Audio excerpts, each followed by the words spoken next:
In this video, what we're going to do is we're going to test a relay. Now there's a couple of things you're going to need in order to test a relay.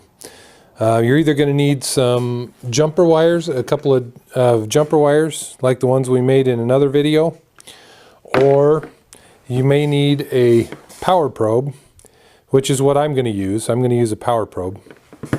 And then the relay that you're going to test, and I've got a couple of different styles of relay here. So this is a really common type relay that you'll see in a lot of cars nowadays.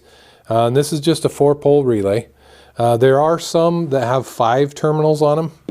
Both of these relays that I have here just have 4. So if you see down inside here, it's got two small terminals and then 2 larger terminals on it.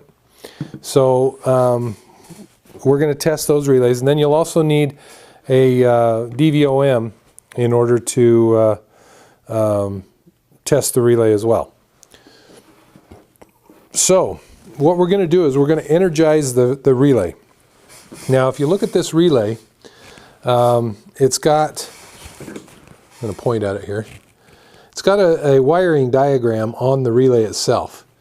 And so if you look at it right here, terminal 3 and terminal 5, those two right there, those are the switch. So these 2 terminals here are going to carry the load. This terminal 1 and terminal 2, if you notice, it's got a coil right here, and then it's got a resistor right here. What this is the energizing coil. So if we turn the relay over like this, we can actually see that our terminals are labeled 1, 2, 3, or let's see, 3 and 4. Or sorry, let me try that again. So it's labeled 1, my glasses aren't working very well. 1 here, this is terminal 2, this is terminal 3. Terminal 4 is actually not used, it's right here. So if you had a 5-pin relay, this would be a terminal right there, and then this is terminal 5 right here. So we're going to go from 3 to 5 with our digital multimeter. And then what we're going to do is we're going to power up 1 and 2. So 1 and 2 right here, this one and this one, we're going to power up, and we're going to have our meter hooked up to this one and this one. So I'm going to use a power probe to do this. And a power probe is kind of like a logic probe. It's got a rocker switch on here, so you push it one direction, you'll get power, the other direction you'll get ground, and then you can probe stuff with this end. And then on the other end, it's got a pretty long cord on it. And the other end has got 2 alligator clips.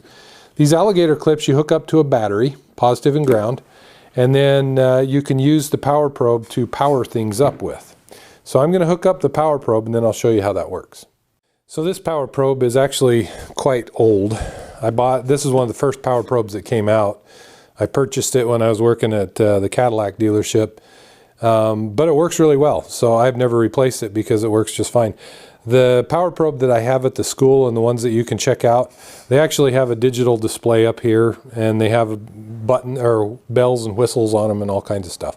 This one here is pretty basic, so if I rock the switch forward, the LED lights up red, which means that I'm putting power right here at the tip.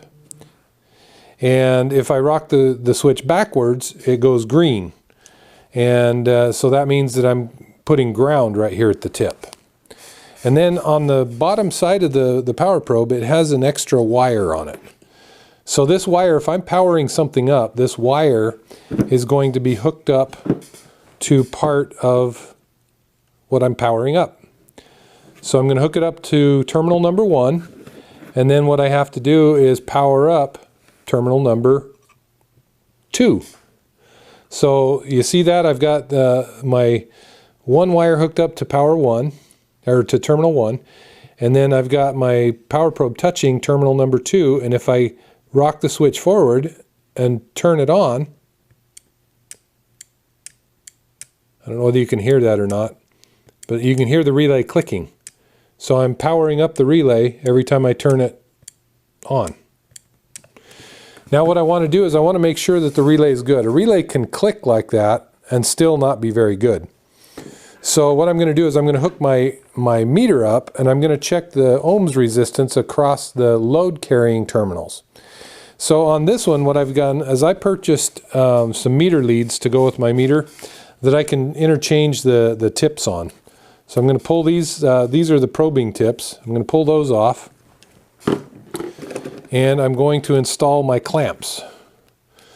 And I'll tell you what, if you own a meter, you need to buy a set of meter leads that have clamps on them, because holy cow, is it nice to do. I mean, it makes testing stuff like this really easy. So I'm going to hook my meter lead up to that one, and then I'm going to hook my meter lead up to that one.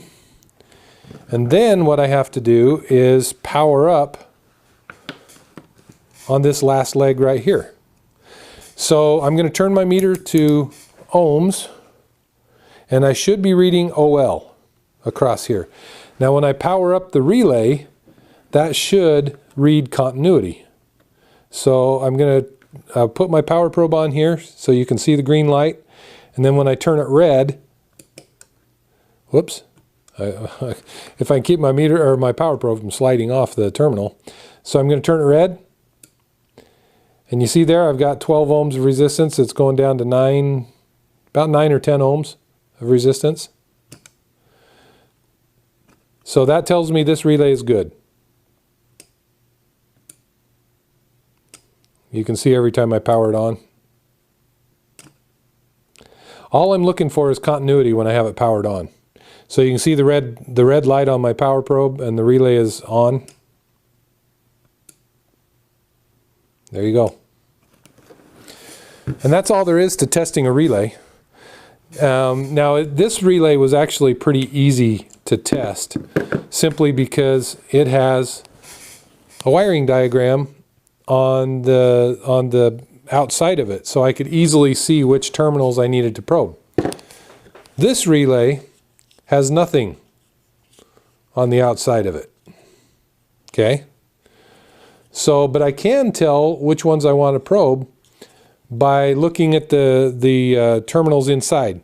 So if I've got two small terminals,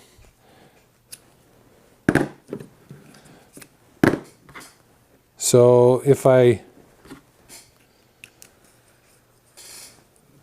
probe these two terminals right here, you see how I've got continuity? That means that that's the coil. Okay, so that's the energizing coil. These two terminals here, I won't have continuity on if the relay's good. See there, I'm probing those two terminals there, and there's no continuity. So those are my load carrying terminals, and these are my coil terminals. So what I'm going to do is I'm going to hook up my ohm meter to the load carrying terminals, just like I did on the other relay, which might be a little bit more of a challenge because this relay is down inside of a socket. So to get my meter leads on here, it's gonna have to make sure that they stay on.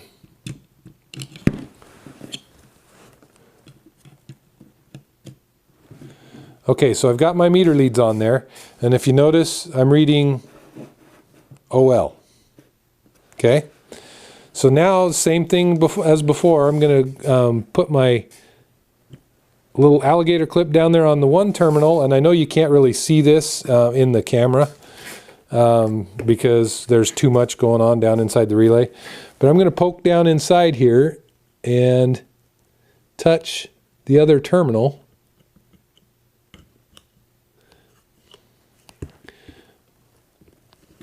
Maybe.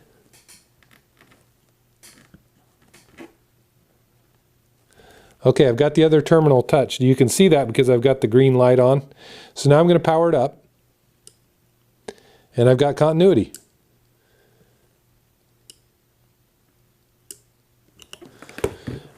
And so that's how you would test that relay.